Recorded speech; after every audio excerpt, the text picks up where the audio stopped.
Hey, bonjour tout le monde, bienvenue dans une nouvelle vidéo. Donc aujourd'hui, on va faire le preview pour la saison 2023-2024 des Blues de Saint-Louis. Donc sans plus tarder, on va regarder les statistiques de la saison passée pour les Blues. Donc pour les joueurs, le meneur dans les buts était Jordan Kyrou avec 37 buts, suivi de Buchnevich avec 26 et Shen avec 21.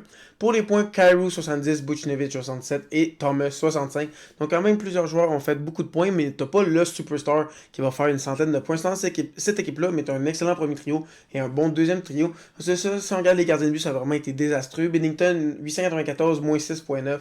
Grice, 896, moins 0.7. Et Hofer, 905, moins 0.6. Donc, ça n'a vraiment pas été une bonne saison pour les gardiens des Blues. Surtout si on regarde Grice qui est plus avec l'équipe. Maintenant, ça va être Hofer qui va être le deuxième gardien de cette équipe-là.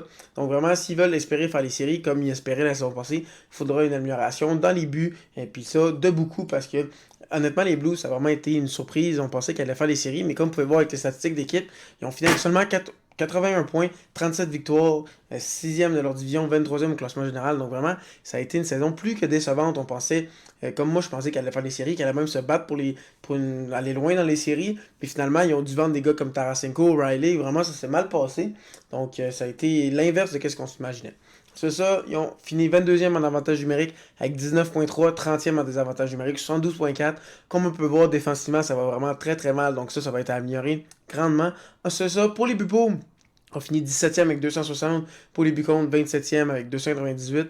Donc vraiment, défensivement, c'est là qu'il y a un gros problème. Il faut vraiment qu'ils améliorent ça. Parce que quand on regarde pour les Bupos, c'est 17e, c'est pas si pire. Si ça améliore un peu, ça pourrait aller mieux. Mais vraiment, dans les buts, ça va vraiment très très mal.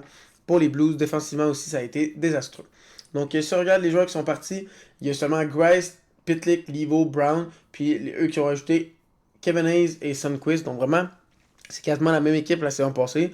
Donc, si on regarde l'alignement, il y a Buchnevich, Thomas, Kyrou, qui est un excellent premier trio. C'est ça, tu as Vrana, Hayes et Kapanen, suivi d'un troisième trio de Sad, Shen et Blais. Pour un quatrième trio de Toropchenko, Songwis et Neighbors.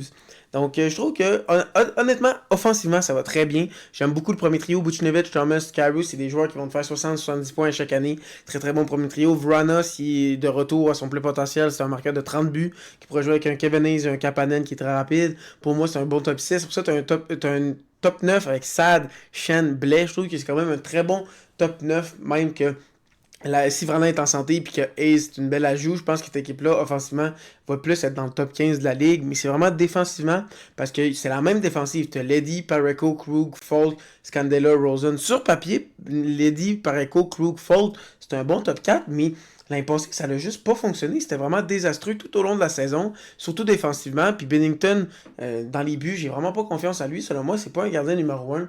Il est vraiment décevant à chaque année. Et à chaque année, c'est de pire en pire. Donc vraiment, j'ai de la misère à les voir reprendre ce qui leur manque pour faire les séries. Honnêtement, moi, je suis un très grand fan des Blues l'année passée.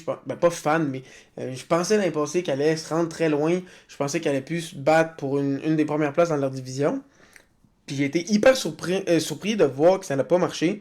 Puis honnêtement, c'est surtout défensivement que ça va pas bien. Puis ils ont rien rajouté, comme ils sont pas allés chercher un attaquant défensif, ils sont pas allés chercher un défenseur défensif, ils sont pas allés chercher un gardien. Donc pour moi, j'ai de la misère à voir que ça va être mieux que l'année passée. Donc si on regarde les joueurs qu'ils ont en extra, ils ont Nikita Alexandrov, Robert Bertozzo, Scott Berunovic en défense et Malcolm Subban dans les buts.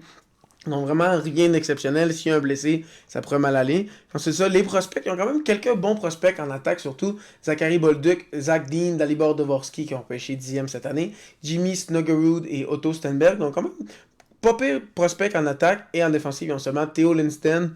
Mais honnêtement, je pense que cette équipe-là va rester à la même position à peu près de où qui était la saison passée. Parce que, comme je l'ai dit, j'adore le premier trio, j'aime beaucoup le deuxième trio, puis le troisième trio aussi. Mais défensivement, sur papier, j'ai l'impression que Lady Pareco, Krug, Folk, c'est supposé être bon. Mais l'année passée, ça a zéro marché, comme je vous ai montré. Les avantages numériques étaient 30e. Pour les buts contre, étaient 27e. Donc, si tu fais pas de gros changements, j'ai pas l'impression qu'ils pourraient nous surprendre. Mais en même temps, comme je l'ai dit, sur papier, c'est une bonne équipe. Il commence à être un peu plus vieille, surtout en défensive. Mais sur papier, c'est une bonne équipe qui pourrait commencer à un autre niveau. Si Bennington et Hofer sont capables d'être des gardiens qui sont capables de faire le travail, peut-être qu'on pourrait être surpris par les Blues. Parce que l'année passée, comme j'ai dit, plusieurs l'avaient mis en série. Donc, sur papier, c'est une bonne équipe, mais comme l'année passée, ça l'a chié complètement. Je me dis que Je les vois pas faire les séries. Je les vois être dans un lot d'équipes avec les Predators, les Coyotes, les Blues, le Wild, toutes ces équipes-là dans la division centrale qui vont se battre pour une place en série. Mais eux, je les vois plus être dans 85-90 points, mais ne pas faire les séries, mais je les vois être compétitifs tout au long de la saison. C'est sûr que c'est pas une équipe comme les Flyers, les Sharks ou Chicago qu'on est sûr qu'ils vont être mauvais. Je pense qu'ils vont se battre tout au long de la saison pour une place en série. Ils pourraient les faire, mais je les mets pas dedans selon moi. Ils vont pas faire les séries. Donc dites-moi dans les commentaires, est-ce que vous pensez que Bennington va redevenir un gardien numéro 1? Est-ce que vous pensez que les Blues vont faire les séries et c'était juste une mauvaise saison l'année passée? Dites-moi tout ça dans les commentaires. Puis si vous êtes encore là, sûrement que vous avez aimé la vidéo, donc n'hésitez pas à liker, à vous abonner si ce n'est pas déjà fait et cliquez sur la petite cloche pour savoir quand je fais d'autres vidéos. Et sur ce, bonne fin de journée.